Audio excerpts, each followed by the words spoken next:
নিশ্চয়ই থাকবি, আপাতত তো যা। আচ্ছা, আমাদের কি সত্যি একেবারে চলে যেতে হবে? কে বলেছে? আমি তোকে বলছি গুড্ডু, থাকলে তোরাই থাকবি।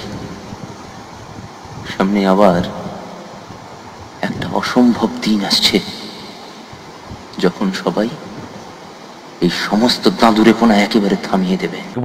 বুঝতে পারছিস না? না বোঝার কি আছে? প্রথমে ঘর পরিষ্কারও করেছি, চা এনেছি। আচ্ছা, দলে দলে সবাই মিলে চা খাবে।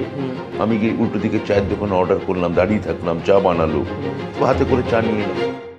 আর আমার সময় যে অধ্যাপনার জীবন, সে দুটো যে এত গতিশীল, এত দ্রুত বদলে গেছে, তো জঙ্গম হয়ে যাবে, এটা তখন তো আমি বুঝতে পারিনি। তাহলে অন্যরকম অন্য কিছু হওয়ার কথা হয়তো ভাবতাম। ক্লাস 6-7 থেকেই আমার মধ্যে একটা পারফর্মার হওয়ার সুপ্ত বাসনা ছিল, সেটা আরো পরবর্তী ক্ষেত্রে। সেটা থিয়েটার, নট রিয়েলি, থিয়েটারও হতে পারে, ফিল্মও হতে পারে। আপনার সামনে অনেকগুলো নতুন নতুন দিক বোধহয় সেই সময়টা উন্মোচন হয়েছিল প্রেসিডেন্সির দৌলতেই, নাকি? হ্যাঁ হ্যাঁ, রাজনীতির জীবন উন্মোচিত হলো, হ্যাঁ, এবং আরো অনেক রকম জীবন উন্মোচিত হলো। সেটা থাক, সেটা আমি বলতে চাই না। চোখের সামনে আমি ধরো তারকাবস্কিকে দেখি, সে ফিল্ম নিয়ে আমার কথা বলছে, বলেই যাচ্ছে, থামছে না। এবং সে মাঝখানে বলছে, দাঁড়া, ওইখানে তো ঘুরে আছি, দুটো পুড়িয়ে টান দিয়ে আসি, যে আবার বলছে। তা আমি বিচলিত না হয় কি করবো? আমার তো কিছু করার নেই। যখন পলিটিক্স নিয়ে কথা বলতে বসছি, তখন তো দরকার পড়ছে না, আমি বলে দিচ্ছি খুব খারাপ, তেলের দাম কমানো। এটা চায়ের দোকানে আমি তুমি কথা বলতে পারি, কিন্তু এইটাই যদি সারাক্ষণ সমাজে হতে পারে, এবং তার সঙ্গে যদি বিপ্লব নামক একটা সুন্দর একটা পক্ষীরাজের ঘোড়া তুমি যদি খাইয়ে দিতে পারো। লড়াইটা কেন হলো? মানে এটা কি এক্সিস্টেন্সিয়াল ক্রাইসিস, সংকট? রাজনৈতিক ক্যাপসুলে যদি ফেলে দেওয়া যায়, তাহলে তো শিল্প চর্চা করার দরকার নেই। মানে আপনি কি এখন মতামত দেওয়া বা এটা খুব খারাপ হয়েছে করিস না, যেগুলো বলা কি ছেড়ে দিয়েছেন? তাদের আর বলি না, তাদের আর না না না। কেন বড় জোর আগে হলে আমি বলতাম যে আমি মানে তাড়া করবো, রিভোল বানিয়ে। সেটা হয়তো তাকে ঠান্ডা বানাবো, এসো ভাই, বসো ভাই, ভাত বেড়ে দিই, খাবে ভাই, এরকম ভাবে বলি আর কি, ঘুরিয়ে বলি। কিন্তু 2018-র পর থেকে আপনি আর কাজ করলেন না কেন জানেন? কেউ যখন বলেন যে আমি প্রতিষ্ঠানের পক্ষে, আমি তার মানে বুঝি। আবার জানেন, কেউ যখন বলেন যে আমি প্রতিষ্ঠানের বিপক্ষে, আমি তারও মানে ভালো করে বুঝি না।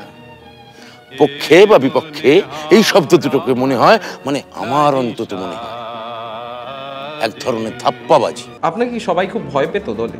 আগে পেত, আগে পেত না, এখন আর পায় না। কেন? আগে বয়স বেড়ে গেছে, স্বাভাবিক, ঠান্ডা হয়ে গেছি। আগে কি আরো একটু তোর 5 মিনিটের মানে জাস্ট মানে বয়েল, জাস্ট নামানো, গ্যাস থেকে নামানো ফুটন্ত ম্যাগি, তাই? আর এখন সেটা 15 মিনিট পর এটা কাঠিতে ধোঁয়া উঠলো, আবার নিভে গেল। আপনি এই প্রজন্মের কাছে কি অ্যাক্সেসিবল? আমি তোমার দিকে হাত বাড়াবো, এবার সে তুমি আমার হাত করমর্দন করবে না আমার হাতে থুতু ফেলবে, তোমার ব্যাপার। হ্যাঁ, সেই কলম কোথায়? আগে কিছু লোকের হাতে কলম তুলে দেওয়া হতো, আর কিছু লোক পাঠক ছিল।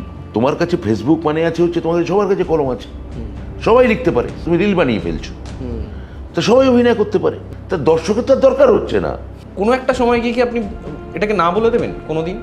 আমার তো কোনো নির্দিষ্ট রুটিন নেই, আমি কোনো কালেই খুব নির্দিষ্ট রুটিন তৈরি করতে পারি, নির্দিষ্ট পেশা তৈরি করতে পারিনি।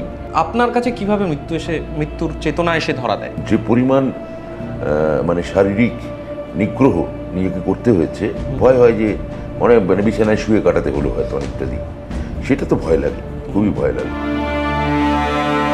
ছাই ঘেঁটে দেখে নেবেন সচ্চা থিয়েটার ছিল কিনা। সচ্চা থিয়েটার